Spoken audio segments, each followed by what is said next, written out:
Well, welcome back, everybody, to another Comedic Reads part serial where we read the Boost the story of Jay Ward, Bill Scott, a flying squirrel, and a talking moose. Was again joined by Alex Perrine and Little Boy. Hi, peeps.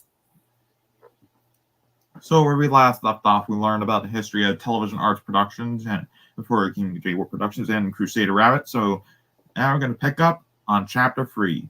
Time for that Jolly Juggler, Bullwinkle, or Bill Scott, Moose of Letters. The years 1957 to 1959 marked a formative period for J. Ward Productions. During this time, Ward teamed with the incredibly gifted Bill Scott and with the help of promoter Leonard Key, our favorite squirrel moose finally got to be TV stars. But the machinations of finding the sponsor and a bankroll turned out to be as complex as the longest Rocky and Bullwinkle adventure. The heroes and all the cliffhangers were there, but the script wasn't nearly as funny. Oh yeah, the pilot. Yeah, it was never found on YouTube. I might consider this lost media. Maybe someday someone will find it. Yeah. At least Jay felt secure about one thing. Although Alex Anderson had departed, his place was filled by a talent that was his equal. J. Ward Productions will house many top-line talents, but without Bill Scott, there might never have been a Rocky and His Friends or Bullwinkle show, at least as we know them. Yeah. But now Tiffany Ward and Ramona Ward are now running the studio. I guess the Rocky and Bullwinkle reboot from Rob Branding is still in progress. Or maybe it could be starting production soon, very soonish. I don't know. He was the head writer, co-producer, and undisputed creative force behind the cartoons as well. He provided the voices for most of the star characters, giving witty vocal life to Bullwinkle, Mr. Peabody, Dudley Durant, Fillmore Bear, George of the Jungle, Super Chicken, and Tom Sneak. Super Chicken. I thought Super Cow and Chicken was funny. Yeah, but this is Super Chicken from the George of the Jungle TV show. Right. Scott is often described in Rocky and Bullwinkle articles as the soul of the shows, and his stamp is dominant in the cartoons. The whole tone of Jay Ward's output is a direct reflection of Scott's unique creative personality. Now counting his brief appearance in the 1950 storyboard filled by Alex Anderson, Bullwinkle J. Moose, as we know him, was actually born William John Scott on August 2nd, 1920 in Philadelphia. For the age of five, Bill Scott grew up in nearby Trenton, New Jersey. When he was 15, it was discovered he had contracted tuberculosis, and in early 1936, his father, a mechanist, and his mother, a waitress, moved to Denver, Colorado. The climatic change seemed to do the trick, and happily, Scott's bout with TB didn't recur. Which, that's good. An animation buff from the age of 4, Scott was hooked for life after seeing a Felix the Cat cartoon, which is the oldest cartoon character of all. I can remember the first cartoon I ever saw, and in fact, the first gag in the first cartoon I ever saw. It starred Felix, and I was interested by the fact that this little black thing could run across the movie screen. In those days, of course, it was all silent film, and in order for a character to show any kind of reaction, he did what they would do in comic strips, which was to have exclamation points or question marks appear over his head. So Felix, being pursued by a dog, stopped, turned, did a take, and a large exclamation point appeared. He grabbed the downstroke of the exclamation point with one hand and used it as a bat to hit the period, which acted as well as a ball and knocked the dog out cold. Well, I was dazzled, and I've been dazzled by animation ever since.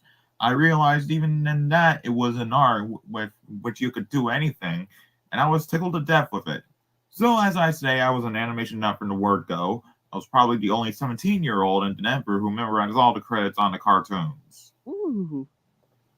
Yeah. Attending South High School in Denver, young Bill spent his formative Saturday afternoons keenly studying animated films at Colorado movie houses. He graduated from the University of Denver in 1941 with a BA, majoring in theater and dramatic arts with a minor in English. For some time, Scott had been allowing his performing skills to flower. From 1938 to 1942, he was a freelance radio actor on stations KOA, KLZ, and KVOD. Which, obviously, KOA is... Hold on, does KOA 850 AM still exists? I don't know.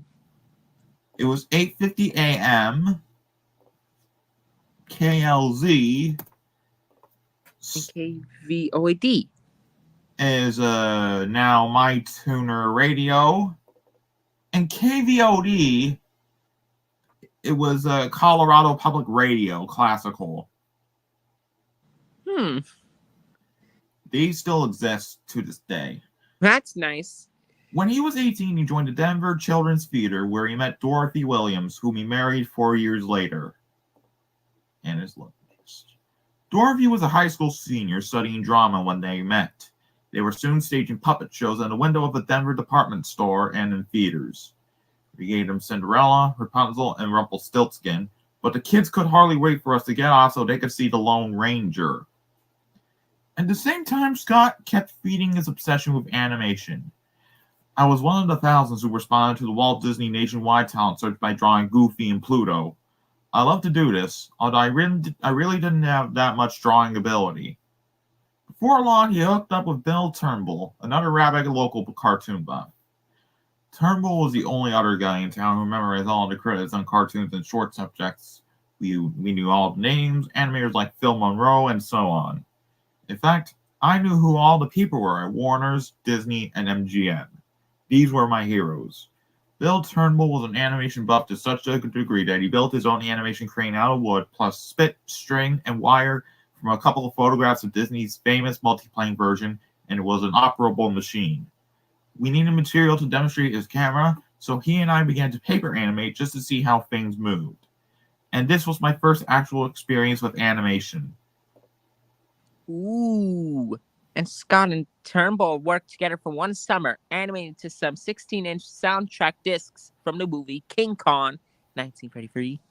More for fun and self-education than anything else. And later, they got to do some title work for some of the Denver movie theaters that screened local advertisements. Yeah. Yep.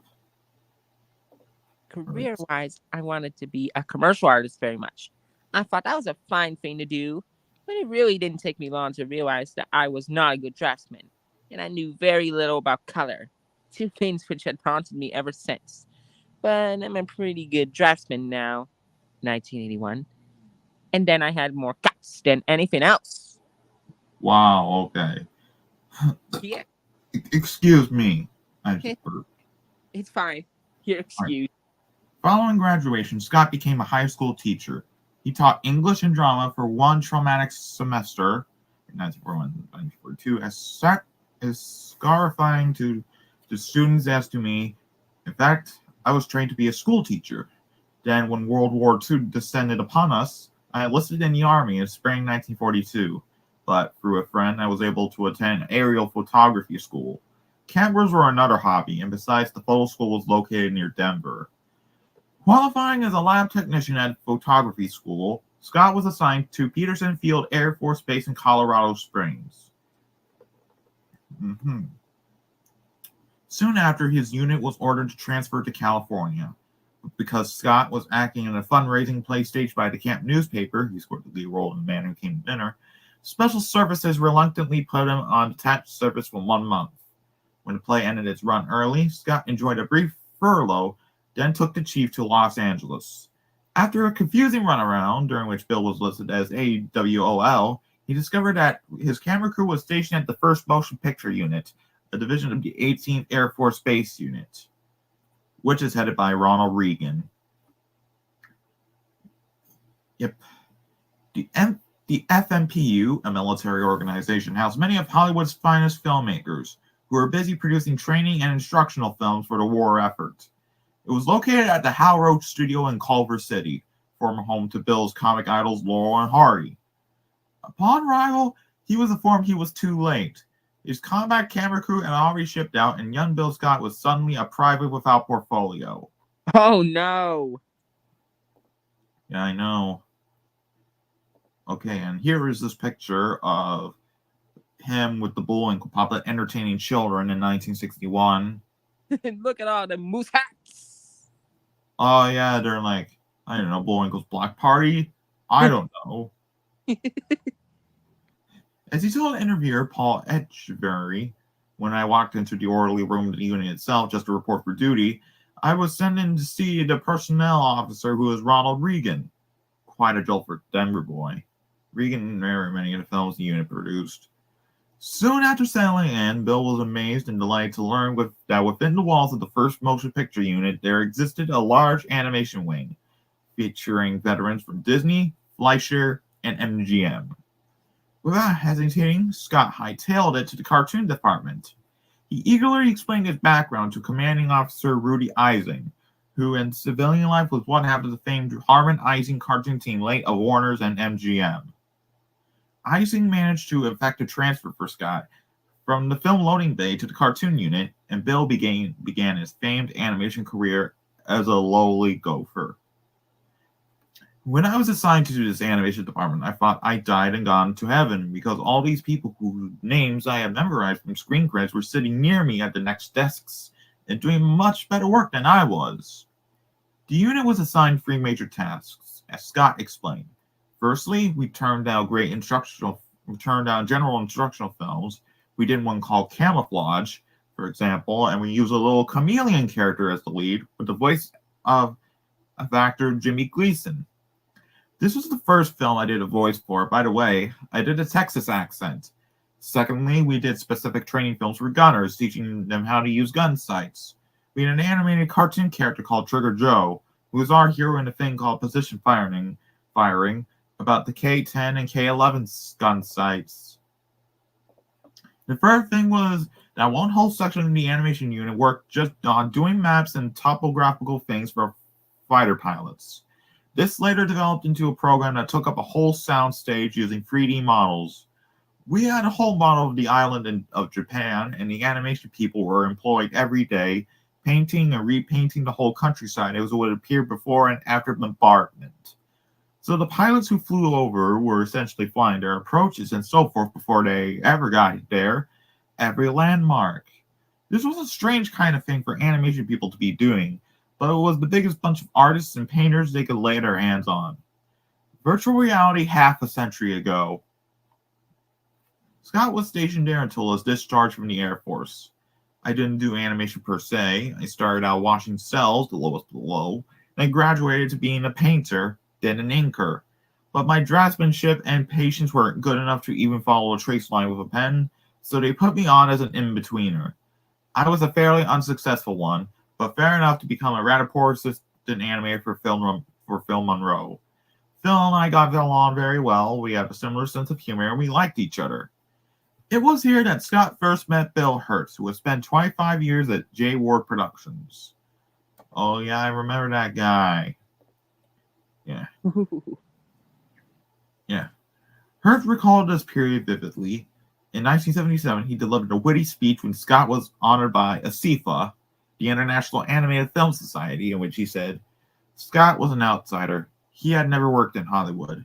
What he lacked in background, he made up in brass. Instead of being in awe of all of these anime biggies, he assumed an arrogant stance that soon irritated most of us into taking a second look at him. Oh, local boy got reconnected. Sorry about that. It's okay. Okay. While an assistant animator, Scott graduated to the Frank Thomas unit.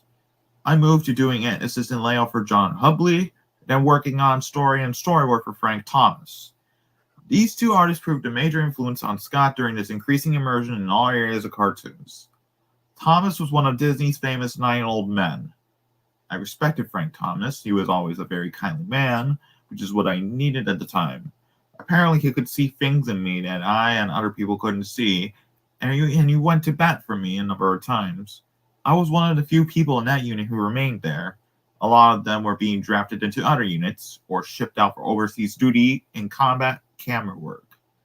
Well, my position was tenuous because I had no experience or background in animation. I was the newest of the new boys. Yet Frank helped me, and I respected him for that, and I did the best that I could for him. Not only was he loyal to me, but I was drawn to his splendid dry wit. A very sharp, intelligent man. As for the time he spent with John Hubley, his future boss at UPA, Scott reflected, I loved Hup as a leader. He was the guy way out of the on the end of the string, pulling animation as a medium after him, as far as it's expansive what it could do. He was one of the first to bring both social and moral passion into animation and to expand the frontiers beyond what it had been. Moving versions of old German fairy tale illustrations to where we realized we could learn and utilize the art of Picasso, Matisse, Dufy, anything you could visualize could be animated. That was the genius of Hubley, and it was very exciting to be hooked up to somebody like that. But I could never say he was a mentor because we operated in such different spheres. His was very much in the realm of the visual. Mine was not. I was never a very good artist or painter. Hubley couldn't lead me anywhere because I was on a different road. Dang, I don't know that feeling. Scott's experiences in the FMPU animation wing proved an invaluable crash course for his future career. I spent all my spare time trying to learn how to draw. People like Bill Hertz and Phil Monroe were superb draftsmen and great animators. And there I was, trying to scratch their breakdown drawings.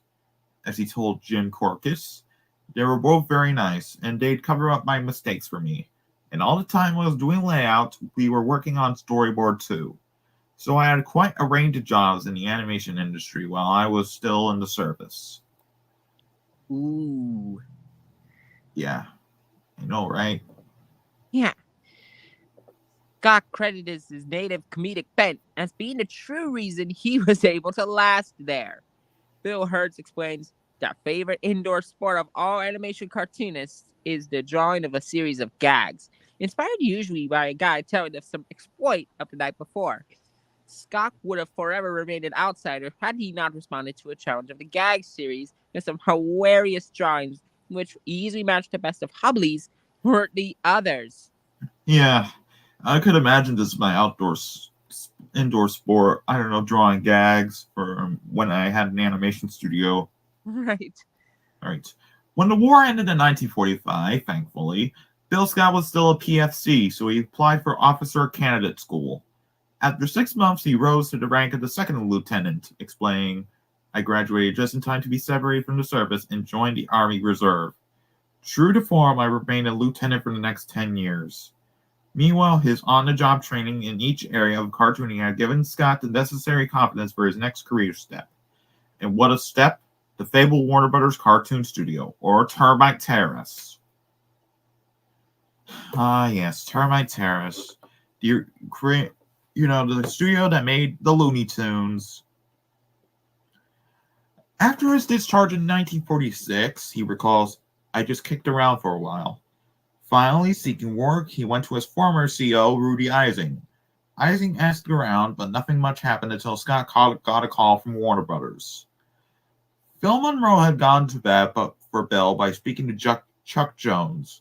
Fortunately, Jones was amenable to trying out some new people. Scott said, because I'd worked for Phil as an assistant, he recommended me as a storyman. A fine fellow named Lloyd Turner and I started out as apprentice storymen as a team. As Turner recalled, when I became an apprentice writer, I was teamed with Bill Scott. He was so bright, he could draw like mad, and he was a funny guy. He taught me an awful lot. What a great guy. I couldn't think of anyone better to learn the business with than Bill Scott. True.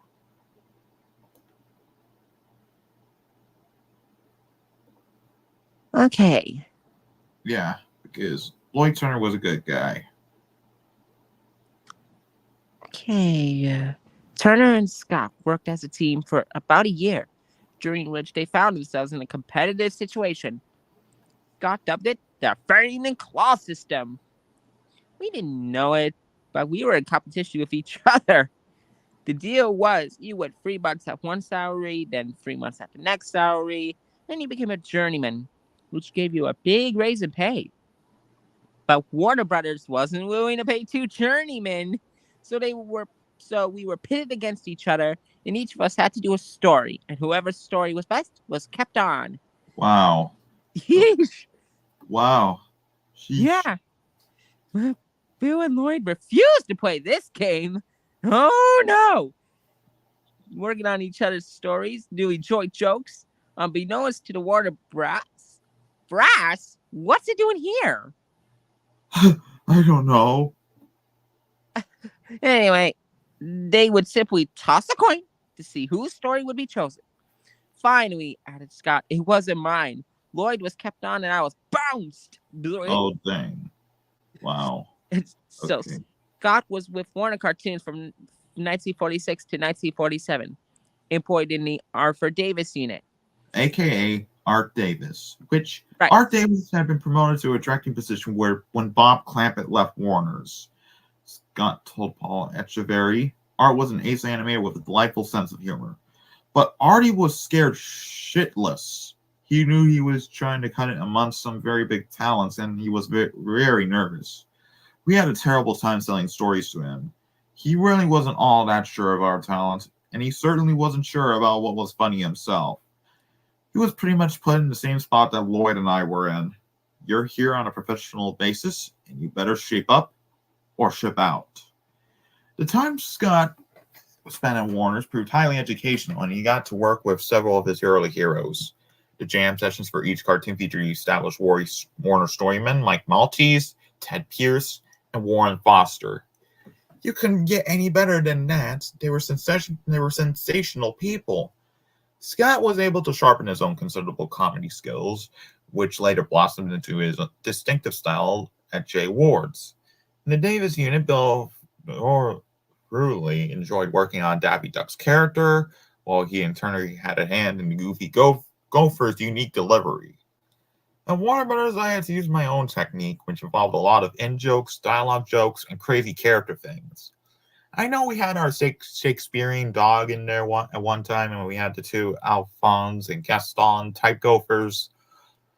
We had a lot of fun with those, but I have a feeling that my kind of humor was considered too cerebral and literally for my then current boss, Eddie Selzer. Selzer was the somewhat humorless business manager of Warner Brothers Cartoons. And the credits on the Warner films are rather arbitrary, and true authorship is now virtually impossible to determine.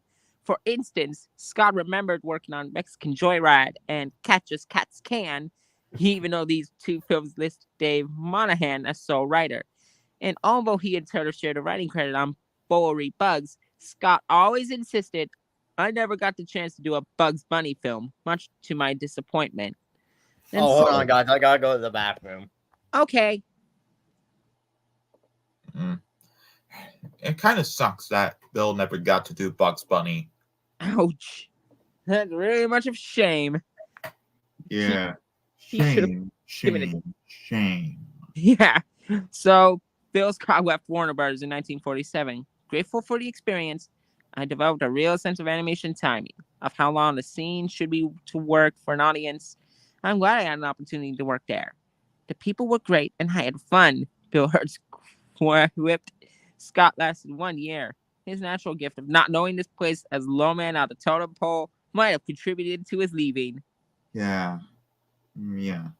So Scott next moved to Paramount via producer Jerry Fairbanks' Apex Films in 1947. I plummeted downhill to doing Speaking of Animals, a live-action series done with animated mouths, where animals told funny jokes to each other. They won an Academy Award one time for making a bunch of cows move back and forth while someone saying "cow, cow, boogie." Oh yeah, that song existed. I didn't even know. I never even know about Speaking of Animals. I never even watched them. I mean, they got like a cast like Mel Blanc, Peter Colvig, Kent Rogers, Sarah Berner, Right. Sportsman Quartet. I believe he got to meet his future co-star June Foray in there. Right. Anyway, it was not what you call one of the pinnacles of animation. The series began in 1941 as novelty one-reelers developed by Tex Avery, who worked on the first three. It was here that Scott first worked with Stan Freberg and June Foray, who supplied some of the voices. Yep, this is before Rocky and Bullwinkle, I think. Yep. In his publicity autobiography, Scott wrote, "My major chore was inventing clever dialogue for octopus, fruit bats, and other curious beasts. A year later, I got into an altercation with an aardvark over the way a scene should be played and left it high dudgeon or something like that. When I found that the aardvark swung more weight with the front up than I did. In fact, Scott was fired." The victim of a personality clash with producer Lou Louie, a former writer artist at Warner Brothers. Louie wrote Bob Crampton's 1944 Hair Ribbon, among others. Oh, yeah. Poor Bill. Okay, there we go. In early 1948, Bill Scott decided to get something out of the system. A long-held dream of acting. Looks like I have to reload. Okay. A long-held dream of acting on Broadway. He, Dorothy, and their 9-month-old son, John, packed off to New York. Dorothy explains, "I had come into some inheritance money when my mother died, so we were able to afford this trip, as long as we eventually got to work. But Bill got the feeling it wouldn't be what we thought when some radio and theater people in New York told him that he wouldn't get acting jobs because he was too versatile. Scott directed a couple of plays, then ejected. The family returned to the West Coast 6 months later." Okay. At this time, a friend managed to get Bill and Dorothy interested in the idea of running a donut shop in the Crenshaw district of Los Angeles. And this venture lasted less than a year. An even more hideous experience than the cartoon business, joked Bill Hurts. I almost said Bill Wirtz. Whoops. Good thing I caught myself before finishing that. Whoa. As Scott told Jim Korkis, by working only 12 hours a day, 6 days a week, we managed to lose only about $1,000 a month. Then Fett stepped in once more. Oh boy. This is for the Time for Beanie era when Yep. Bill worked on. Alright, here we go. Yeah. Mind if I read this? Sure. Okay. Early in 1949, Scott received a call from writer Charles Shows. Charlie and I had worked together on Speaking of Animals, but now he was writing on Time for Beanie. So I went over to this ratty old writer's building on the Paramount lot and joined that crowd. Charlie and I spent summer between 6 months and a year writing that show, and that was writing 15 minutes a day for live television, which is pretty fascinating. It was Bob Clampett's show, and fortunately for our collective sanity, Clampett never did very much on the actual production. He showed up about half an hour before and scuttled into the booth, stayed throughout the show, and then scuttled right out again. So we didn't see very much of Bob, except when it came to getting a new show up or something like that. Wow, okay. We were given a lot of leeway. It was pretty much where whatever you wanted to do. We had no strictures, and we carry on one beanie adventure for what seemed like months. The search for the two-headed freak was the one that I came in on. One reason this story went on so long was that we couldn't find an ending for it. Nobody could figure out what a two-headed freak looked like. Except that it was unusual. Most freaks have three heads. Okay. Nobody told me a two-headed freak existed. Weird. Yeah. It was a fun and fertile show. We had a lot of freedom. If we wanted to do a song, we'd just say Cecil sings Ragmop, and Stan Freberg would start singing it. We never thought about getting approvals or clearance or paying a royalty or any of that jazz. We'd use the Daily News. Whenever we needed to cut away for a headline, we'd just pick up the daily paper and paste a fake headline on top. It was a great show to work on. It was a very exciting show to be with because it just took off like a rocket. And that's one of the things that hurt, really, because the show started to make a piss pot full of money, of which we got absolutely none. I mean, Charlie and I were working at that time for $75 a week. I think actors Stan and Dawes Butler were really up there in the chips. I think they got $150. And these were two stars on the national TV program.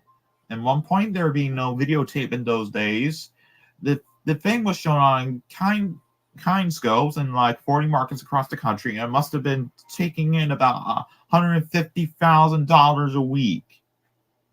Well, it led to a great deal of tension between us and Clampett, culminating in the decision we gave him on a new show called Buffalo Billy. We wanted a raise, and the question came up as to who would bell the cat, who would actually present this petition to Clampett. And I, like a nut, said, "Sure, I'll do it." So I intercepted Bob on his way home and said we'd like him to hear some of our ideas on the next show. Bob flicked his horn-rimmed glasses up and down and said, "Sure, Scotty, I'll have a look." This was a Friday night. Well, the following Monday, the cast gathered for breakfast at Armstrong Schroeder's in Beverly Hills. I was not invited. Clampett's attorney had called me that Saturday and effectively told me that my services were no longer required. When Freeberg asked, "Where's Bill?" Clampett flipped his glasses and said, "Well, Bill isn't with us anymore." That shocked the shit out of everybody. It really scared them. So that was the end of my stint with Clampett, but it was an exciting time. Yeah. As Bill Hertz saw it, Time for Beanie took Bill Scott out of the apprentice class and into the pressure cooker. Looking and listening to Freeberg and Butler got him into the art of hand puppetry. During his KTLA stint, which KTLA was a Los Angeles TV station, which is the flagship of the CW. Right. Owned by Nexstar. Scott did occasional... Yeah, go ahead. Scott did occasional bit voices for incidental characters and even played a giant in one story. And this experience was used to advantage later when Scott manipulated the Bullwinkle puppet in 1961. A.K.A. the puppet who told kids to pull the knobs off of their television sets, and NBC got complaints. Yikes. Yeah, really yikes. The Emmy-winning Time for Beanie influenced Jay Ward mightily as well. In later years, Ward was desperate to do a comedy puppet show. The Beanie chapter adventures resembled not only the style of his Crusader Rabbit series, which aired during this period, but also the later Rocky and Bullwinkle segments. As well, the Woody House style of Beanie was carried on by Ward. Two of his top writers, Chris Hayward and Lloyd Turner, put in time on Clampett's show. All right, now for the next move, which Bill Scott's next move took him to the Revolution Cartoon Studio, United Productions of America, in 1950. He had already moonlighted there during the war, helping out with in-between work on a political cartoon half hell-bent for election, or when UPA was Industrial Film and Poster Service. Again, I was recommended by old cronies, in this case Phil Monroe and Bill Hertz, who had been with back at the First Motion Picture Unit, put in a good word for me. UPA had just signed with Columbia, and they were looking for new series and new ideas. And once again, I was teamed up with another writer, Phil Eastman, who was also later a book writer, famously for Go.Go. Right. Our first job was a second Magoo picture. They had already made a picture called Ragtime Bear, and Magoo seemed to be a viable character, so Phil and I were given the task of doing the next Magoo picture to see if the character will really work. We did, I think, the next 3. As Hertz rarely recalls, when Hubley asked him on board to work on their new Columbia release, Phil accepted with a tiny semblance of humility. He was teamed with Phil Eastman, a quiet man of great talent. It was love at first sight. They collaborated on all the first great shorts about Mr. Magoo. They had to match up to John Hubley's creative standards. This was complicated by John's peculiar genius for not knowing what he wanted until the work was done. Scott and Eastman would recuperate at the Smokehouse, a nearby restaurant in Toluca Lake, and bandage each other's bloody psyches. Of its time in UPA, Bill Scott said, "I was fortunate enough to be with some of the finest talents in the biz. I co-wrote the adaptation of Gerald McBoing Boing, and John Hubley and I wrote Rudy Toot Toot. And I did the adaptation of The Telltale Heart for Ted Parmalee. The latter, co-writing with Fred Gable, was his personal favorite. What a thrill. I got to direct James Mason. Imagine if he did direct James Mason. Yep. That would be fun. Okay. By the time Scott joined UPA, the studio had a noticeable attitude, indeed a snobbery about it. He never mentioned Warner Brothers, although some of the veterans who had originally been with Warner's had in truly enjoyed their time there. On the other hand, UPA being what it was, the elitism was justified. Excuse me again. The UPA philosophy was honest, an attempt to escape from the rigidity and formulas of what animation was perceived to represent. Cue, Disney, or Brash, Warner's, or MGM, and to expand and experiment with the potentialities of design, motion, and graphics. Things progressed well for Scott at UPA until studio politics, fueled by the House Un-American Activities Committee, combined with an acrimonious factional split in the animation unit, caused a shakeup which affected many jobs. UPA was pretty left-wing. Phil Eastman was fired, and to keep it from looking political, they fired me too. I love you. Curse these to anyone, we don't like politics. I sometimes stay away from politics on Twitter. Right. Yeah. I left UPA under somewhat of a cloud in 1952. After our time there, Phil and I freelanced for a while, then he moved to Connecticut. Ooh. Following this, Bill Scott found himself at producer John Sutherland's organization. Sutherland Productions specialized in non-theatrical animation. This was a dazzling experience as well as ulcerating. I wrote institutional, educational, and just plain propaganda films for big business like GM, DuPont, AT&T, Union Carbide, and the American Petroleum Institute. I wrote apologies, excuses, and descriptions. We did TV commercials and industrials. These were in essence didactic films to persuade, films to impress. A fascinating time, painful but fascinating. Scott told Jim Korkis, I had to write animated cartoons on why fishing laws are vital to us or about DuPont employee benefits.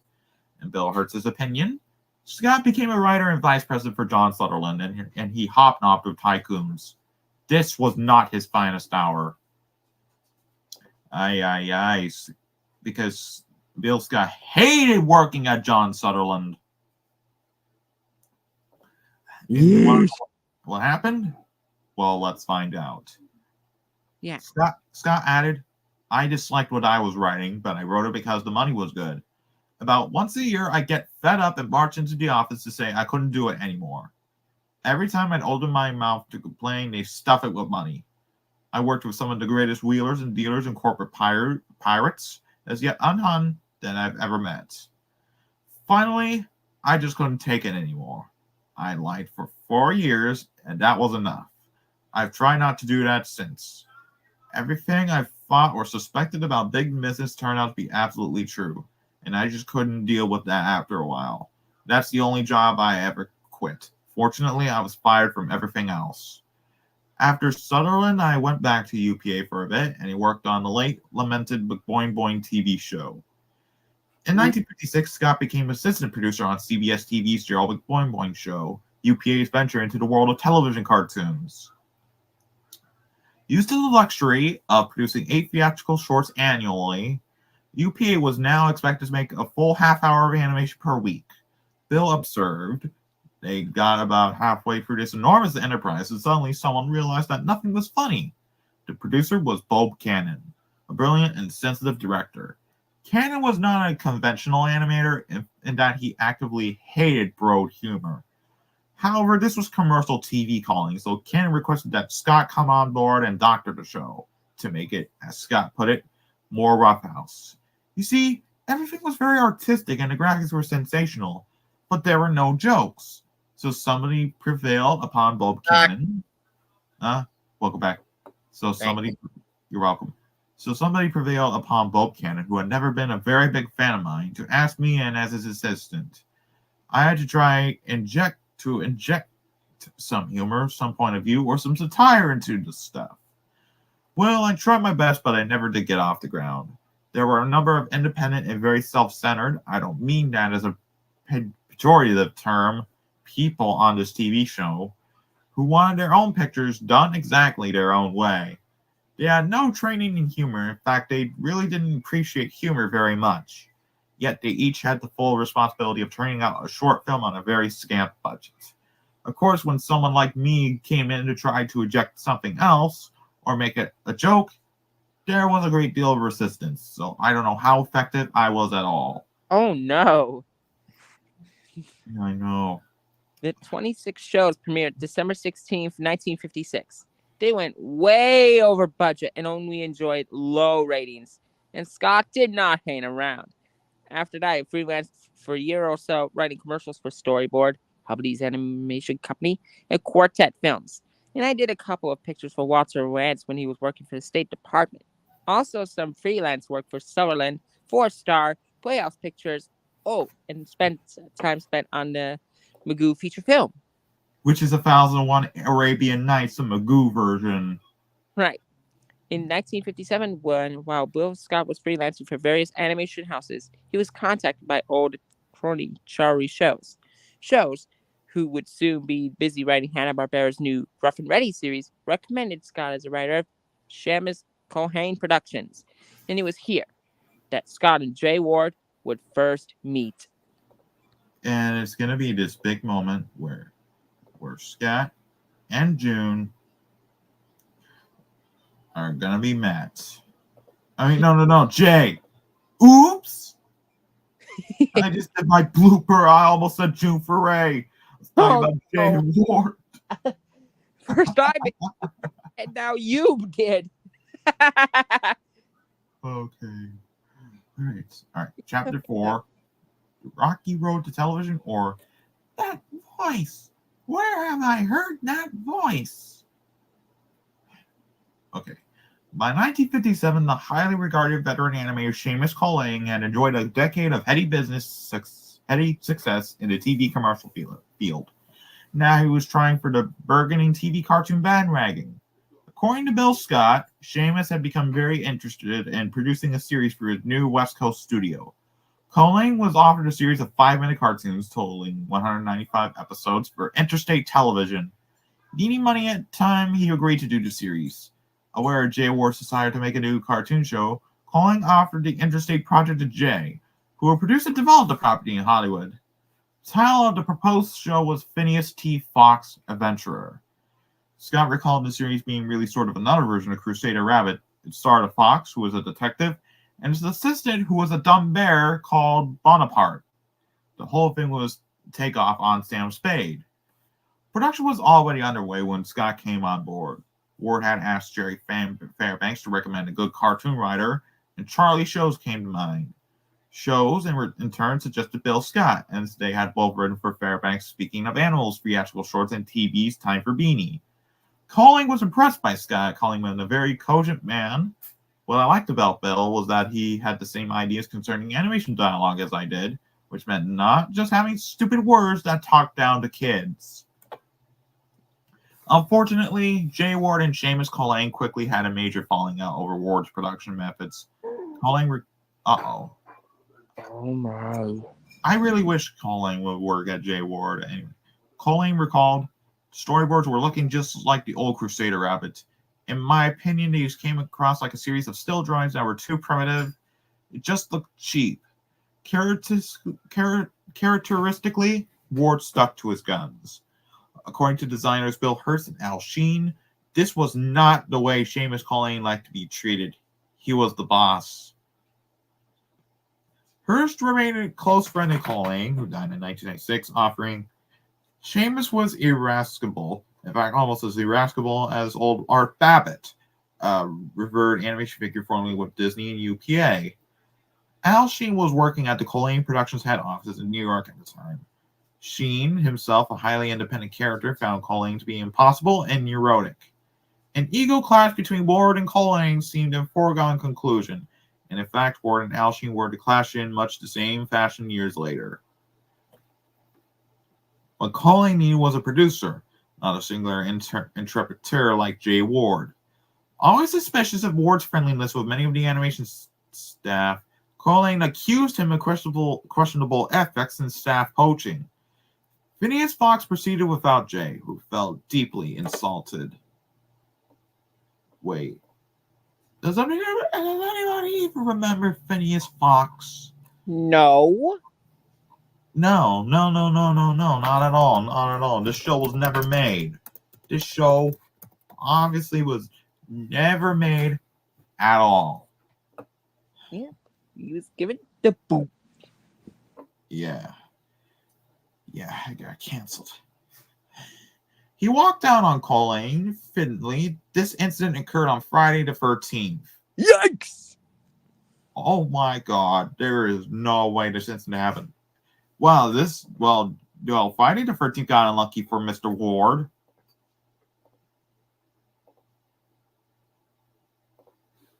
I was like, Jesus Murphy. Ward had just made plans for a recording session and was ready to hire the following actors: Paul Frees, Peter Leeds, Larry Dobkin, Hans Conried, Stan Freberg, and Mel Blanc. With this cast and Ward's love of recording work, the Phineas soundtracks would undoubtedly have been splendid. The acrimonious experience of Seamus Colling was the last straw for Ward, who swore that from this point on he would work only for himself. As for Phineas, Bill Scott recalled, Jay dropped out of the project, then Charlie dropped out, and I wrote a couple more episodes. Seamus kept making noises like a producer, but the scripts were too much for my liking. Then it kind of just floundered and died sometime in 1958. But Jay was infused. He gotten his feet wet with Hollywood animation again, and this time he wanted to do it properly. Anyway, a few days later, Jay wrote to me and asked if I'd be interested in working with him on another series. So I met with him, and he pulled out some ideas that he and Alex Anderson had been able to sell, particularly one called The Frostbite Falls Review, which concerned the TV show, sort of like Hee Haw combined with the Today Show. All the characters were animals in a Rube setting, kind of a small town comedy. Oh yeah, and here's this invoice where it said, story work on first film for Phineas Fox Adventurer, $150, payment in full. Thanks, Jay. Thank you, Jay. Series was from Bill Scott. Ooh. Yeah, that's the picture. Jay was very entranced with the same kind of characters he had in Crusader Rabbit, which was the little guy team with the big guy. In this Frostbite Falls show, there was a flying squirrel named Rocky and a moose named Bullwinkle. Jay asked if we could do an adventure strip with these two characters, and I said, well, sure, why not? Anything for money. So we wrote a script together, which became the pilot film. Scott remembered that Rocky was basically a Crusader Rabbit clone in the original Frostbite storyboard. He was redesigned during pilot production. Alex Anderson consulted in the early stages, but he considered Scott a fine writer and soon dropped out of the picture again. It was during this embryonic period that Ward first learned of Scott's amazing vocal talents. As they co-wrote the script, Jay was story editor while Bill honed the actual jokes. Scott would read the dialogue aloud in various voices, and Jay was just delighted he fall about laughing. Then when we discussed hiring people for the pilot, I asked him, who do we get to play Bullwinkle? And he said, well, you do it. So I said, sure, why not? Sensational. So I read the role of Bullwinkle. I didn't know that I was going to play that part, and I never entered my lead. Head, you mean? Yeah, Head. Sorry. In late 1957, following the split with Colleen, Ward's all-college friend Len Key came aboard again. His recent embarrassing experience with the aborted revival of Crusader Rabbit notwithstanding. Key recalls, it's a small world. I was working at Seamus Colleen's head office in New York. I was vice president of sales for TV commercials, and I had a few things going on the side, outside Colleen's shop. Well, Jay asked me to help him sell his proposed Rocky cartoon. I was busy as hell, but I just set up a company called Producers Associates, which was headed by Peter Peach. I knew a guy named Roger Carlin, and I'd been helping him out. He would bounce from a job at MCA, and he was flat broke. Hell, for a while there, I kept his mother and sister alive. He had nothing. Anyway, I needed someone to run this sideline company if I put up the money. Carlin was a great one for grand schemes, and he certainly had the gift of the gab. Key's company was later renamed KC Enterprises before finally becoming PAT, which more later. By Christmas 1957, Ward and Scott completed the storyboard for Rocky the Flying Squirrel. Having written together, they quickly established a rapport. Scott received $150. If the pilot film sold, he would receive another payment of the same amount. Ward was eager for the pilot to sell quickly and loved the idea of having experienced and talented Bill Scott for the series. Meantime, Scott continued freelancing on TV commercials for Storyboard, Playhouse, Four Star, and other production houses. He even wrote some magazine articles. When it debuted in 1950, the original Crusader Rabbit had been ahead of its time. For starters, there simply weren't that many owners of TV sets back then. Its renewal prospects were further hampered by the FCC's 5-year freeze on new television stations from 1949 to 1954. But now, several years and millions more viewers later, the timing for TV animation was just right. Cartoon strips, for example, Monday to Friday shows, were needed for the new fall TV season for about 40 top markets. We felt we could do a series of these strips and really murder the TV cartoon market, said Lemke. And so I agreed to try and sell Jay's Rocky pilot, even though I was still at Call Ames. Never too happy working at Call Ames Productions, he, like Ward, was interested in calling his own shots. Besides, he dearly wanted to work with Jay. He began absorbing any gossip concerning the cartoon business. The then hot topic of discussion in animation circles was cheap runaway production. Runaway simply meant that part of the cartoon making process was performed outside of the United States, under American supervision. The most likely locations were Japan and Mexico, both countries having active animation industries. In his memoirs, Disney veteran Jack Kinney points out that the real clincher, apart from cheaper labor costs, was the 10-year tax break for American companies abroad. He was impressed. He and a partner quickly formed a tie-up to Tokyo-based Toho Studios. Okay. The first proposed deal involved a budget of $800 per 4-minute cartoon to cover the below-the-line costs. This so-called below-the-line work entailed the actual laborious process of animation, the thousands of individual drawings and inked and painted cells.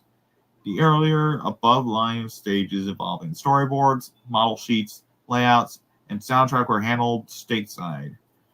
Supervision would be handled by a top U.S. cartoon director and 1 or 2 animators and layout artists, all of whom would travel to Japan. At this time, Jay was considering having music for Rocky composed by Fred Steiner, a brilliant musicologist and living in Mexico City. Coincidentally, Mexico was where the below-the-line activity finally began 18 months later. And by now, Warren's enthusiasm was fully rekindled, and he told Keith that his New Year's resolution for 1958 was to become a big producer. Without Alex Anderson, who had a secure job and didn't want to move south, Ward determined to proceed with his Rocky pilot. Also had millions of ideas for shows, some good, some terrible, and even some live action. But he went to Los Angeles in early February, working part-time out of a small office at 5631 Hollywood Boulevard, home of the Raphael G. Wolf Animation Studio. And he began afresh with the time-honored theory, which states, hire the best talent available and you can't fail. He started scouting top cartoon writers. Ward always felt the key to a good series was the writing, whether for animation or live action. His creative showman flair had resurfaced, this time to stay. As he told Len, you know me, I'll try anything. Send me ideas. Even the death of his mother in mid-January 1958 didn't slow him down, not even for a bit. Worked for more than a week or so. Then he continued developing various TV concepts. Yeah, that's a good thing. Never stop Jay Ward. Right. Yeah. Besides writers, Jay also began a lifelong relationship with his superb voice talents. Besides Bill Scott, already cast as Bullwinkle, the Rocky pilot required sharp, incredibly versatile actors to handle the multitude of characters and clever dialogue. It got them in Paul Frees, June Foray, and narrator Bill Conrad. Oh, I like this picture of Jay and Bill. Ooh, very cool looking. Yeah. All right. Oh, you got a bio for that. Paul Frees was born Solomon Hirsch Frees in Chicago, Illinois on June 22nd, 1920. Same birth year as Bill Scott, actually. Huh. He grew up in Albany Park and attended Von Steuben Junior High. Frees displayed several creative talents as a small child and possessed a pigeon chest that helped him produce, according to his brother Dave, a beautiful voice. He grew up to be one of the most versatile voice artists in TV history. After winning several amateur hour contests, Frees went on the road as a teenager. As the MC for the Whole House trope of performing youngsters, he sang, tap danced, and did impressions. Later, he worked solo, and orchestra leader Benny Muroff suggested he change his name. So Paul Frees became Buddy Green, the prince of impersonators, and worked nightclubs, then did radio work in Chicago, appearing on dramatic shows. Drafted into World War II, just like Bill, he was rounded in the Normandy D-Day invasion and received the Purple Heart. While recuperating in Los Angeles for 8 months, he attended Chouinard Art Institute on the GI Bill, having originally planned an artistic career. But Freese suddenly needed money when his young wife, Annelle, was hospitalized. He returned to radio, and with his vibrant, sonorous voice, soon became a highly successful actor on big-time shows like Suspense, Escape, and Rocky Jordan. Ooh, and tragically, his wife died before her 21st birthday. And to hide his grief, Freese became busier than ever with radio work. He also intensified his lifelong private interest in police matters, sparked by his wartime experience with the special services. And years later, he was living a strange double life as a special assistant to the narcotics division of the FBI, while doing crazy voiceover work during the day. And in 1949, Paul Frees started doing animation voices for Disney and MGM as Dick Lundy's Barney Bear. And earlier, he had cut some great comedy records with Spike Jones and the City Slickers. So Skip Craig was not the only one who liked Spike Jones. Paul Frees is too. Yeah. Here, his colleague Don's Butler is served. Paul was like nobody else. His speaking voice was magnificent. He could sing, he did narration, he was a fast study with an impish sense of humor, and his rhythm and timing were just natural. He and Bill Conrad would get going during the sessions and rag each other. Conrad was always doing jokes about Paul, but with great affection. Paul was very verbose with a million stories. You never get a session started with him. Skip Craig recalls, Paul Frees constantly had a compulsion to be on. I always felt that if he was stuck in a recording session until 2 a.m, he would still be trying to entertain the one person left in the building. June Foray added, Paul was a nut, but she knew there was actually a sad clown under the surface. He never really grew up. He married 6 times, but he was like a child emotionally. He had a troubled private life with his silly facade. These observations were accurate. Above all else, Paul Frees was a show-off, albeit a hugely talented one. He reveled in the J. Ward recording sessions, speaking fondly of them as the happiest days of my life. As far as the J. Ward organization is concerned, I will give my IT work to work for them. The things we did were so clever and beautifully written, and done with such a light heart, I would gladly have paid them. Although Frees wasted an inordinate amount of studio time and tape stock, J. Ward loved every minute of it. Frees' characters seemed endless, and Ward's cartoons would prove to be his greatest showcase. Bill Scott called him the single greatest voice artist I've ever heard. His voice was like a cathedral pipe organ. In the opinion of Chris Hayward, Paul Frees was the best sight reader of all time. As a youth, Frees had been blessed with a super sensitive mimic's ear. Like a human sponge, he absorbed every character he heard in radio and movies, often joking, I make my living from dead people. What? After his own distinctive touch was added, they emerged as a gigantic cast he became for so many of J. Ward's tunes. 325 Rockies, 91 Peabodys, 100 Hoppity Hoopers, 39 Dudleys, and hundreds of commercials, often cast as blustery colonels, corporate heads, mayors, knave sovereign youngsters, cowboys, gangsters, and spies, and an unending array of colorful burlesque dialects. And let us not forget his most J. Ward role, that truly funny character and crumb of all crumbs, Boris Badenov. Wait. Oh, wait, Boris Badenov. Why does it say Boris Badenov? That's not his last name. It's Boris Badenov, not Badenov. What? Is that even freaking possible? Are you going to pronounce Boris's last name as Badenov? I mean, it's okay with the misspelling. I'm fine. We apologize about the misspelling. While Friesen and others like Warner Bros. Voice expert Mel Blanc were exceptional talents within a relatively tiny circle of voice actors, June Foray was truly unique. Over a half a century of performing, she is still the preeminent female voice artist. And what an artist. Her characters have yet to be topped for flavor and humor.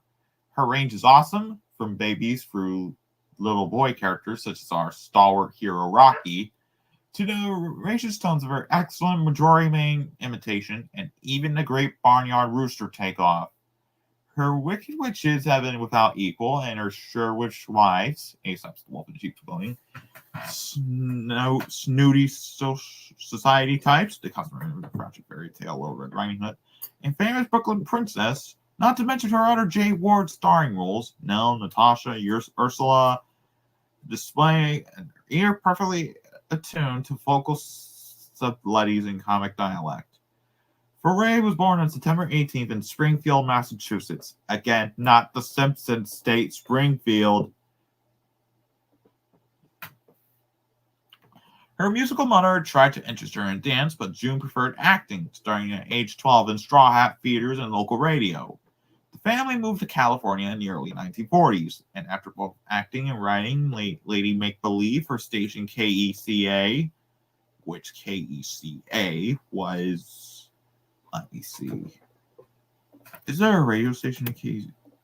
I mean, KECA no longer, let me check fandom, KECA, I mean, it is a TV station now. I think it's now KABC. Yeah.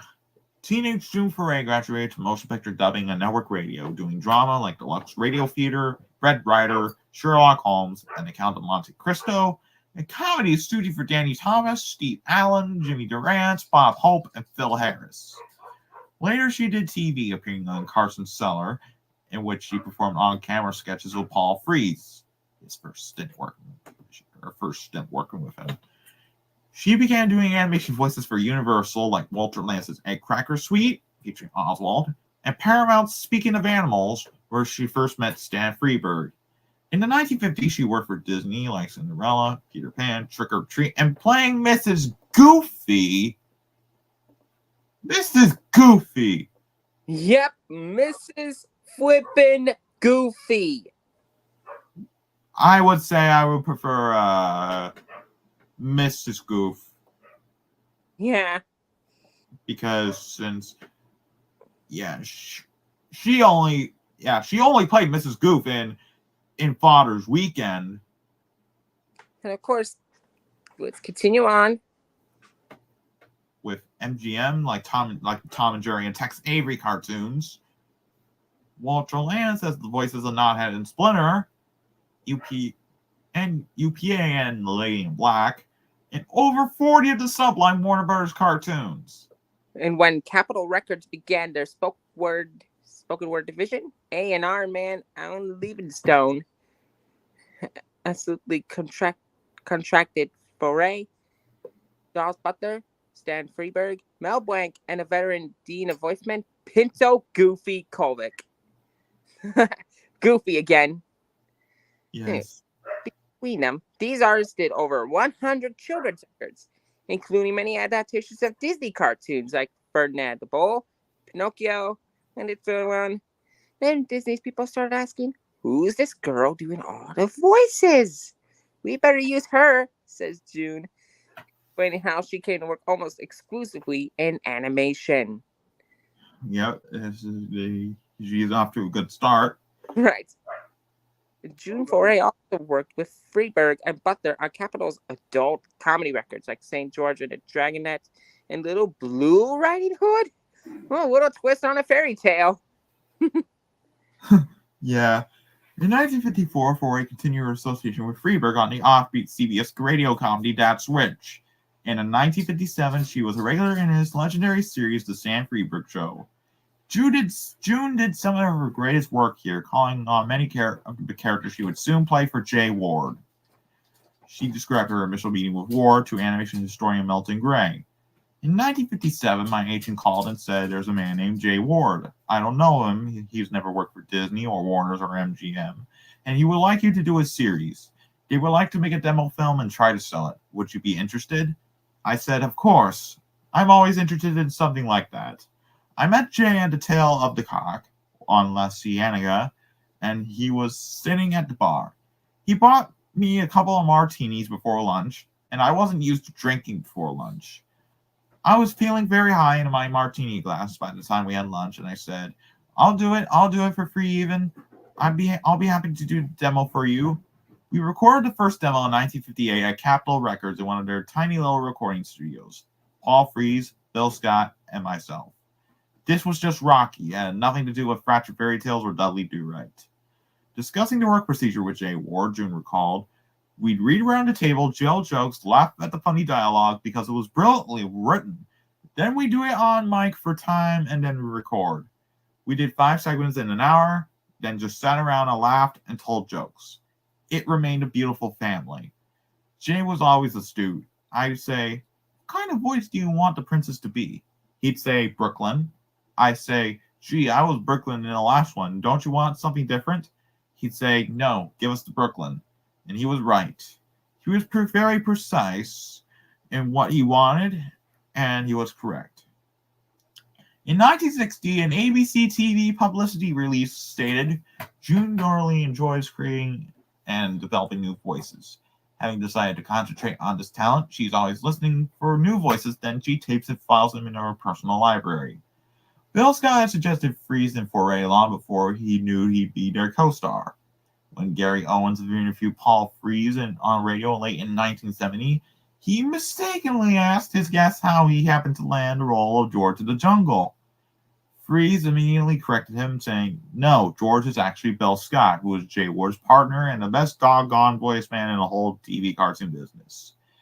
10 years later, Freeze told his offer, if Bill Scott hadn't been a writer, he would have been right up there at the top of the tree along with me and a few others doing voiceovers. Dawes Butler in the TV documentary Dawes Butler Voice Magician elaborated on Scott. To me, Bill Scott was one of the most talented actors in town. His dialogues, his characters, top of his voice, the bottom of his voice, and such inventive ideas. He had a sense of humor all his own and was an actor all his own. I had tremendous respect for him as an actor, and we loved to work together. I'd like to give him credit as a person, as well as being a terrific actor, comedian, and writer. He had it all. In sheer volume of cartoons, Bill Scott performed the largest amount of voice work for Jay Ward. He was in almost everything, missing just one recording session in 25 years where he had a cold. In 5 fairy tales, Paul substituted. Scott did comic vocal sound effects, rewrote scripts during the sessions, and directed the other actors. He was far and away the wittiest of the entire bunch and possessed a consummate writer's flair for understanding jokes. One take, and Scott had it. Pragmatic Bill Scott was a stickler for doing it at the sessions. He would go along with the nonsense, even publicist Howard Brownie recalls, instigating some of it, saying, let's see how soon we can get Bill Conrad to break up. But only to a point. Then he'd take over saying, all right, let's do it, then we can get out of here. This was understandable in light of Scott's co-producer title.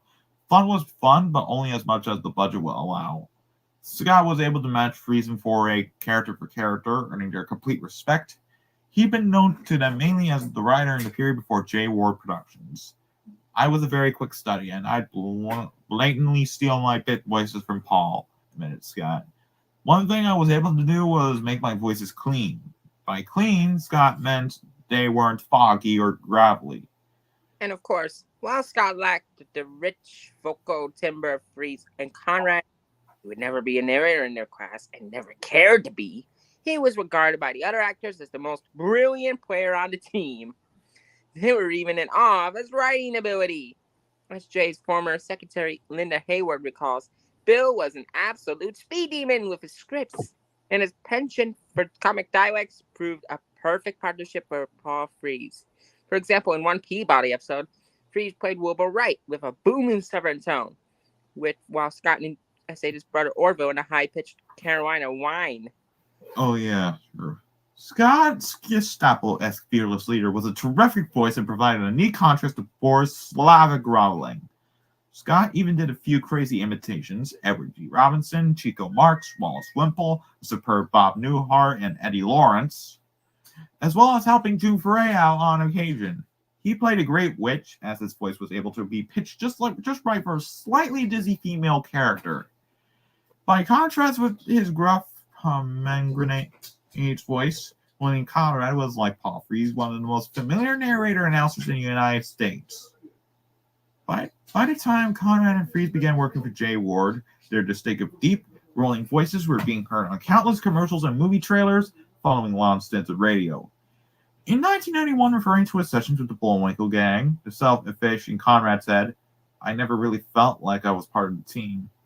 When it was suggested he was being too harsh on himself, he elaborated, "Well, I mean, I couldn't compete. I loved working on the show. There were a lot of fun. But those other people could do all the crazy stuff and all those great voices. This wasn't my thing at all." Millions of Bullwinkle fans disagree with the late Mr. Conrad. "Bill Conrad's narration set the pace for us," said Bill Scott. "When you get that big voice going all out frantic, saying, little realizing that right behind them was a sinister Santa boy. You've got to energize yourself and be ready to follow his voice immediately." Okay. Conrad was born in Louisville, Kentucky on September 27th, 1920. The family moved to California, where he began in radio as a junior announcer in his teens. After serving in World War II as a fighter pilot, he returned to radio and also played various movie parts. Conrad was regarded by his peers as one of the first of finest audio actors of all time. In his long-running role of Marshal Matt Dillon in CBS's Gunsmoke, from 1952 to 1961. Did MeTV reruns of Gunsmoke? I think so. Yeah. Anyway, he set new standards of civility on air drama. By then, he had done thousands of transcontinental broadcasts, and he and Paul Frees had been acting side by side since 1945, and had long ago established their off-mic personas. Conrad was a man's man who would brook no nonsense, coming across as slightly imitating with the gruff voice and confident air, while Frees was the prenatal nut, the court jester who invariably reduced the macho Conrad to shrieks of laughter. Bill Conrad was one of those actors who really got the giggles, and was therefore an immediate favorite target of the ever-mischievous Frees. By the time they worked together on Bullwinkle, they knew each other's styles the way twins know each other's moods. Yeah. Oh, wait, there's that line. There is that line. Oh, wait. Radio days. This is... Well, wait a minute. Hang on. Okay. What's that doing here? I don't know. It was really interesting here right now. You know, I will read this. I will read this part because Good idea. Okay.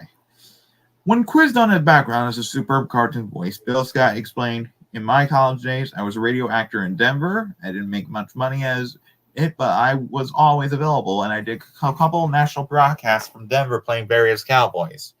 I did a whole series of Air Force programs out of Laurie Field, doing the standard bottom of the run stuff, but always doing more than run voice. In those dear dead rotten days, you only got paid for the session. And if you could hire an actor who could play 4 characters, well, that was great because you only had to pay him once.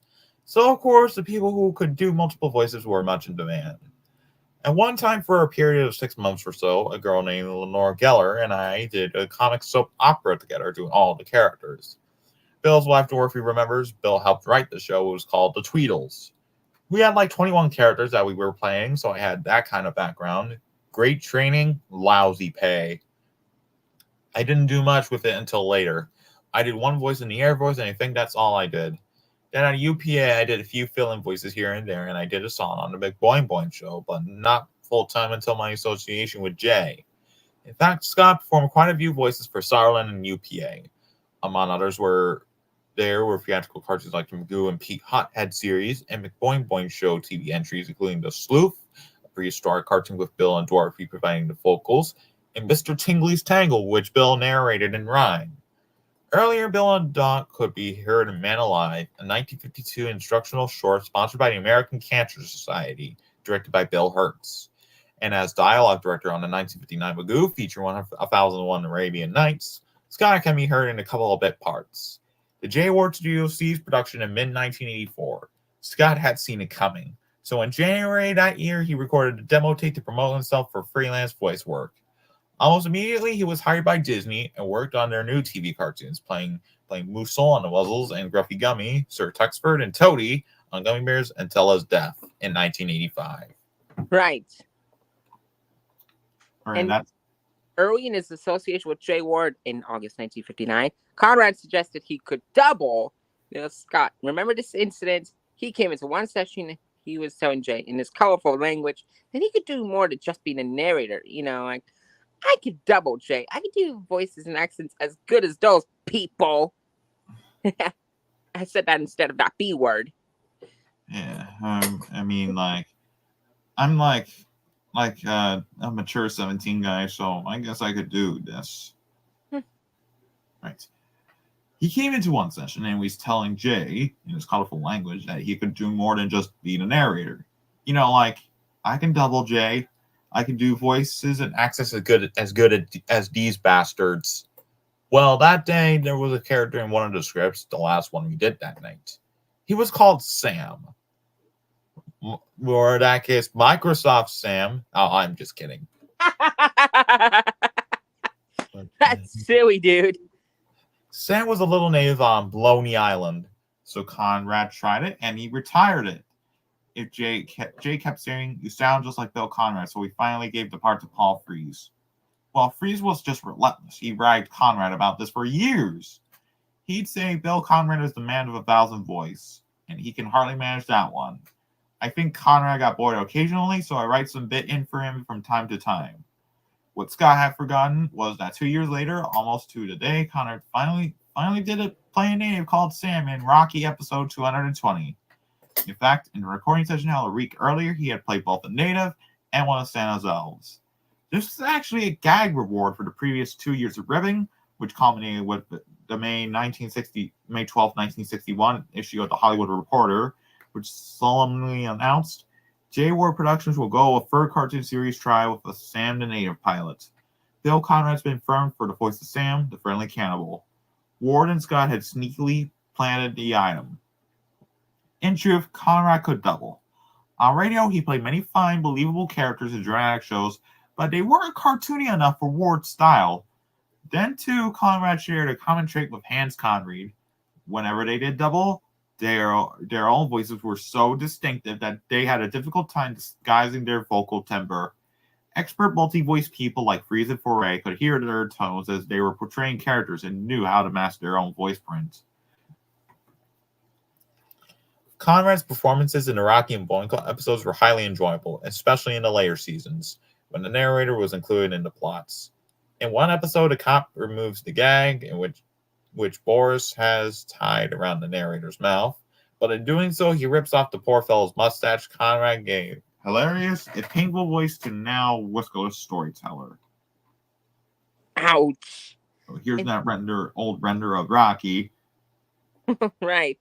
Good old classic is how classic you can get. Yeah. For 15 years, Bill Conrad was a rock-solid part of the J. Ward sound. In a TV interview in 1980, he said, "I think that I learned more about pace and comedy working with these people than in any other enterprise I've ever been involved in." The last of the original J. Ward male voices, Conrad died of heart failure on February 12, 1994. Okay, I'll take this next part. Following a test taping at Capitol Records, The recording session for Rocky was held at Universal Recorders on February 11th, 1958, with Conrad, Freeze, Foray, and Bill Scott performing their classic roles for the best matching time. Sorry, no coffee there. 4 takes and it was done. Rocky, Bullwinkle, Boris, Natasha, and the narrator spoke their first hilarious lines. And Scott earned an extra $100. And Ward was And Ward was ecstatic. He wrote to Scott saying, "I love your work on the recording." In March, Ward Productions was legally incorporated. Yay. All right. Sorry. Eager to assist Jay on the Rocky pilot film, Lemke put in a word for Al Sheen, later one of Ward Productions' most valued employees. Sheen was a gifted character designer and storyboard artist. He said, Sheen was John Hubley's #1 guy on the creative end at UPA, a good story man, almost as good as Al Anderson on his character drawings, and an excellent layout man, and like me, he wanted out of Seamus' studio. Sheen was interested in both Ward's Rocky concept and the prospect of working in Japan. So was Fred Chero, another top artist at Collings' New York shop and formerly with TV spots. But as things turned out, Key's recommendations were too late.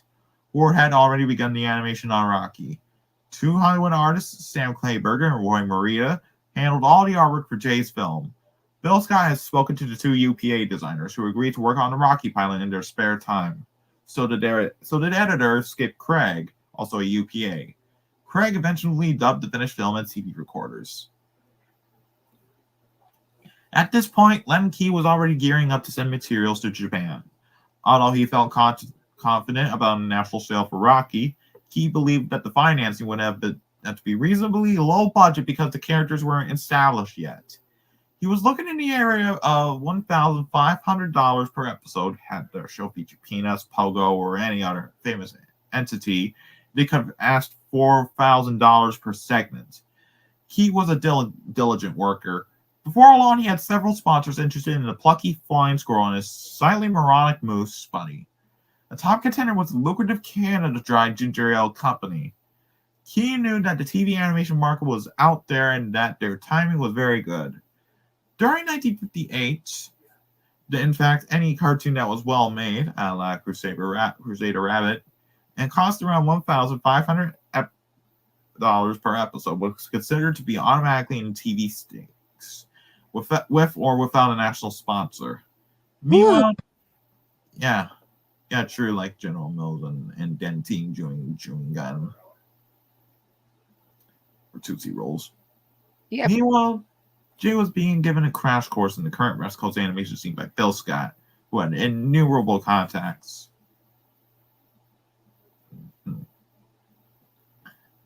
Oh, and here's another show.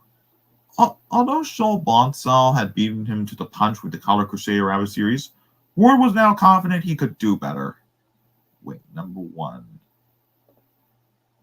Oh yeah, I mean this goes to this goes to that. Hold on, I think I might have. Yeah, you went a little bit way back down. Because I clicked on the #1. That's why. Let me scroll down. Mistakes happen. Okay, we already read this part.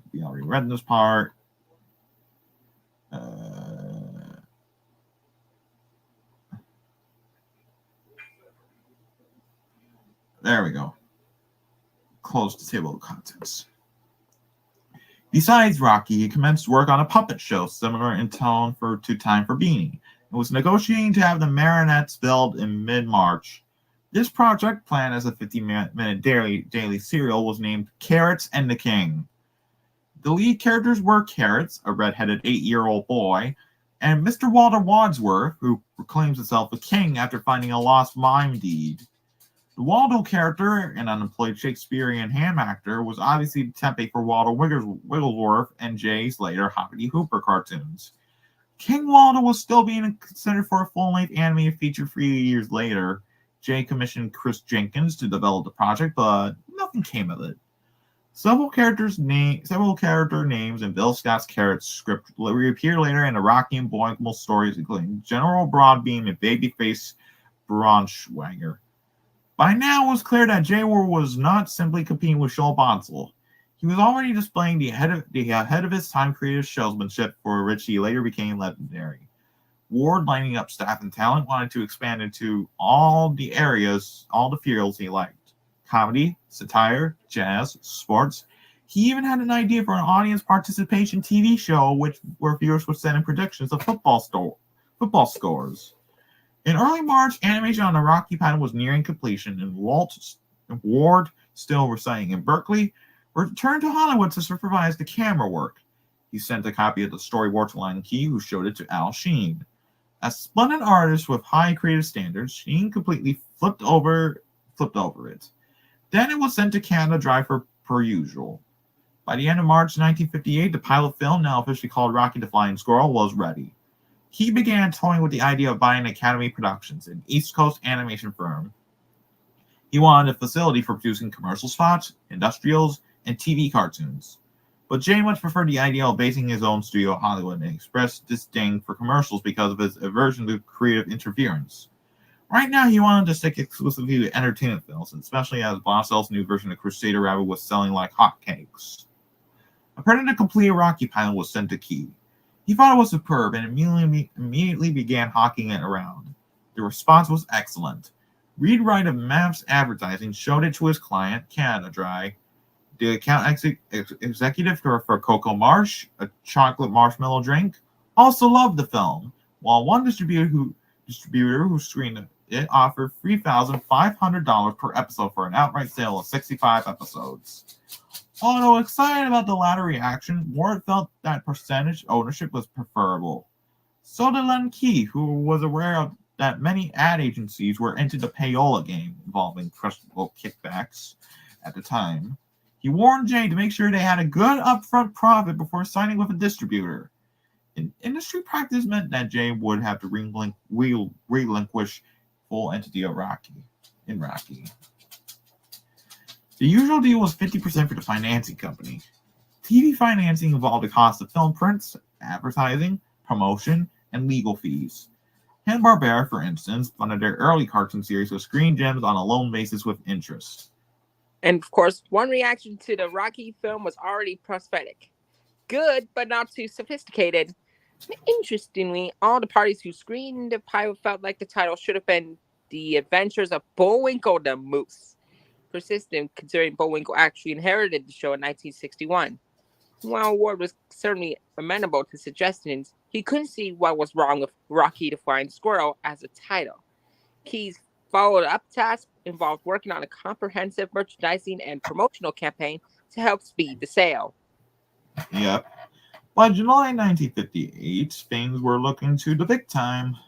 Canada Dry was almost at a firm deal involving 195 episodes of Rocky at $5,000 each.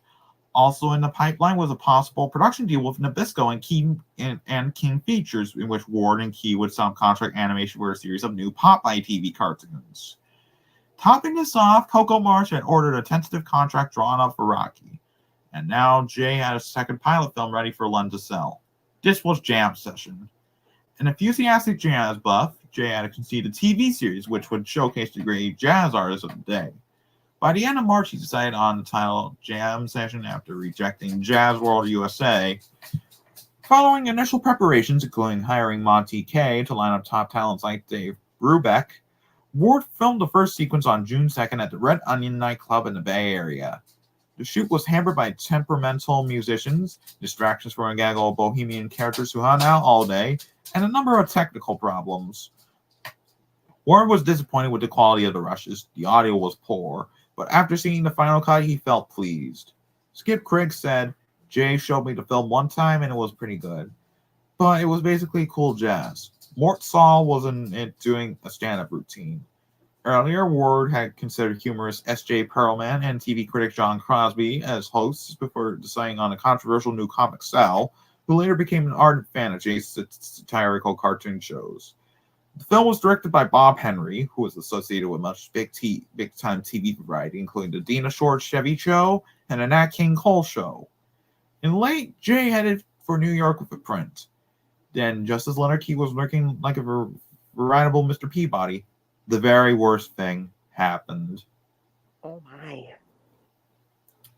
In July, Key recalled, Jay came back east and he stayed less than a week. He was very nervous. He said he wasn't feeling well, and could I finish selling the films without him? Ward flew back from this meeting and became seriously ill with a chronic nervous attack. Oh no. The flight was further hampered by terrible weather conditions, and Jay began hyperventilating. According to Skip Craig, somebody did the worst possible thing and gave him oxygen. It nearly killed him. The net effect of this incident was that Ward's synapses were destroyed, and his health would never be the same. Jay thought he was dying on the plane and recalled seeing his life pass before his eyes 3 times while being restrained by several members of the cabin crew. The aircraft had to make an emergency landing in Salt Lake City, and Ramona Ward drove all the way from Berkeley to bring him home. He was hospitalized for a month. The immediate effects of his illness took a long time to wear off, indeed. It took Ward many years to recuperate. He became agoraphobic. Ramona Ward recalls there was a long period following that plane flight where his food would have to be brought to the apartment. Jay would open the door and take the meal inside.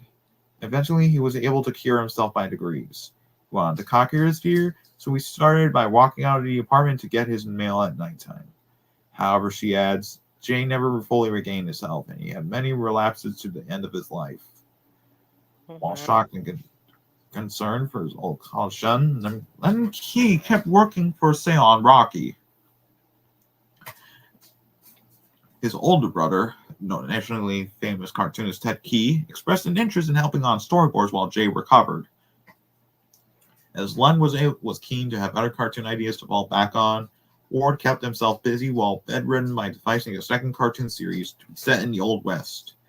This was tentatively called the Bee Boys, the characters being a beaver, a burro, and a buffalo. For this project, Ward considered hiring Bill Scott for the scripts and Alex Anderson for model sheets. Sadly, it never saw the light of an animation desk. Jay was informed that his recovery would take months. To make matters worse, the previously rosy picture regarding Rocky looked a lot different by late August. The Canada Dry people were playing a waiting game while they considered changing ad industries. As a result, they became shy about investing money in new TV shows. Len Key, feeling the deal slipping away, tied the second choice, Coco Marsh. Key insisted that the Tojo team in Japan would handle all below-the-line work on Rocky, although the Edwards Animation Studio in Montreal was also considered. Meanwhile, the waiting game went on. At one point, Canada Dry came back to the negotiating table, then stalled again. When Coco Marsh began hedging, Maypo and Carnation, the original sponsor of Crusader Rabbit, expressed interest in Rocky. Even the agency for Bosco made inquiries, but none of this interest looked likely to culminate in a firm deal. Yikes. Ward's already serious nervous condition was inflamed by all this indecision. Bob Mills, a veteran of the early Crusader Rabbit shows, now ran his own animation studio. He recalls, Jane came to visit me while he was still sick. He brought the Rocky pilot film to show me, but when we sat down to watch it, he'd forgotten the soundtrack. This was completely out of character for Jay, and I suddenly realized just how ill he was. He was kind of disoriented. Meanwhile, in early October 1958, Len Key closed a financing deal on Rocky with Peter Peach, a former journalist who ended up in TV film sales. Peach had a reputation as a crackerjack seller. He was interested in the distribution and merchandising of TV properties. Unemployed at the time, he had been brought into the project by Roger Carlin. After several meetings, Key explains, we decided to work together as Producers Associates of Television, PAT. Actually, Carlin was going to run the company, and we had his lawyer, Charles Hayden, to do the contracts. Peter would handle the distribution for a 5% piece of the action, and my job was sales and sales promotion. Peach and Key agreed to finance the Rocky series. As president of PAT, Peach's duties would be administrative, such as advancing the monies for production. Key added Jay's responsibility was that of any executive producer or packager to line up good work people to do the work. Rocky was set to go, and he felt sure that one of the potential sponsors was about to commit. And on October 11th, PAT drew up a firm plan of action for 195 episodes with a $1 million guarantee to sales within 2 years. Wow. That is a lot of money, especially for a cartoon like that. For a flying squirrel on a moose, that is. Query. Yeah. And Key heard through the grapevine that considerable enthusiasm was brewing for Rocky back east. It was felt that the pilot story was as good as the old Crusader Rabbit, while the production values were much better. True. PAT was soon set up at 500 Fifth Avenue and was eager to get started. Ward would supervise script storyboards while subcontracting any domestic animation to a mutually acceptable company. Key suggested temporarily appointing Bill Scott in the producer's role. Scott was already slated for a writer-director position anyway, and Ward consented, adding that he would reclaim the production reins once he felt better. By now, it was confirmed he had suffered a total nervous breakdown. Oh. That is not good. Yeah. In fact, Ward's illness had prevented him from meeting with Bill and Dorothy Scott when they visited San Francisco, and this incident embarrassed Jay. He was incredibly frustrated, convinced that his physical condition was holding up the sale on Rocky, not to mention the filming of his puppet show, and he was still coming up with ideas for cartoon series. Bill Scott remained highly enthusiastic after hearing Ward's clever time forgot premise for the B-Boys show proposal. Which never got made, sadly. Obvious. Yeah.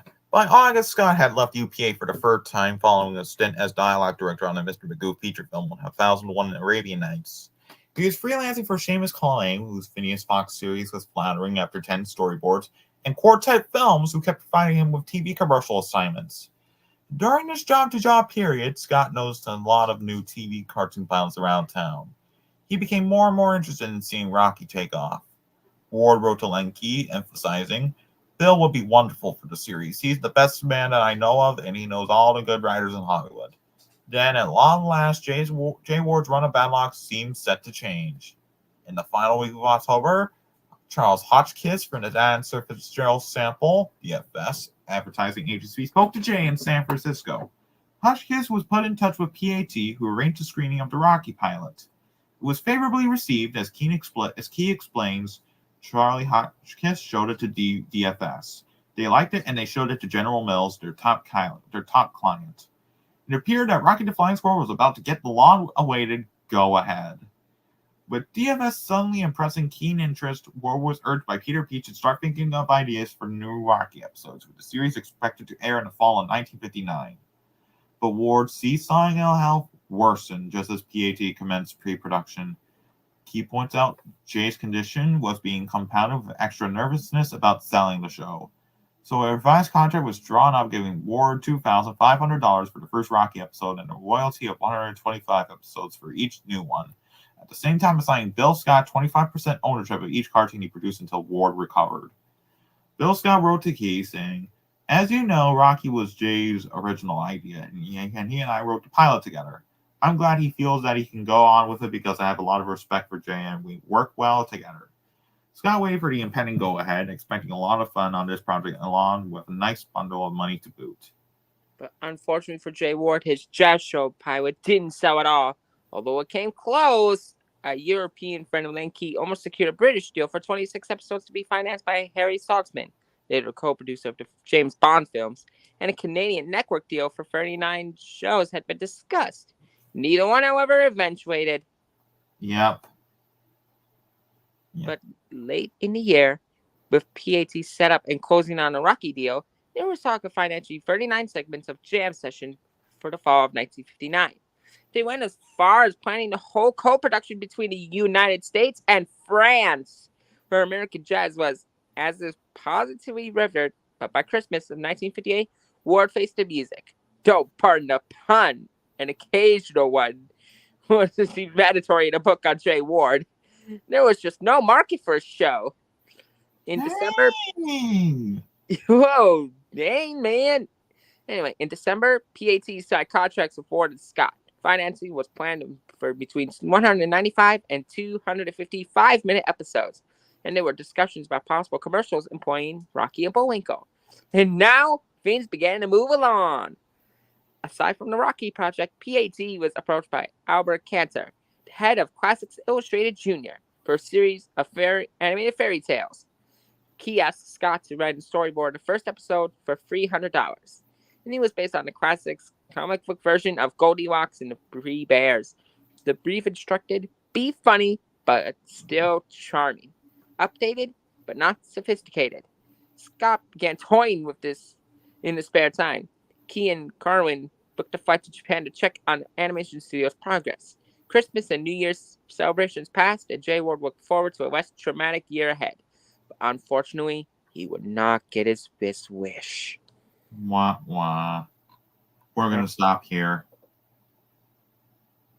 Because maybe it's sort of because I had to go get a drink of water. Okay.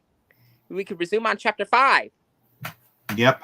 On Saturday, because the next Comedic Crew reads, we're going to be reading the final part of the IDW Rocky and Bullwinkle comic. Which I want to participate in that one too. Yeah, go right ahead. Go right ahead. All right. See you all on part 3 coming this Saturday. All right. We'll see you there.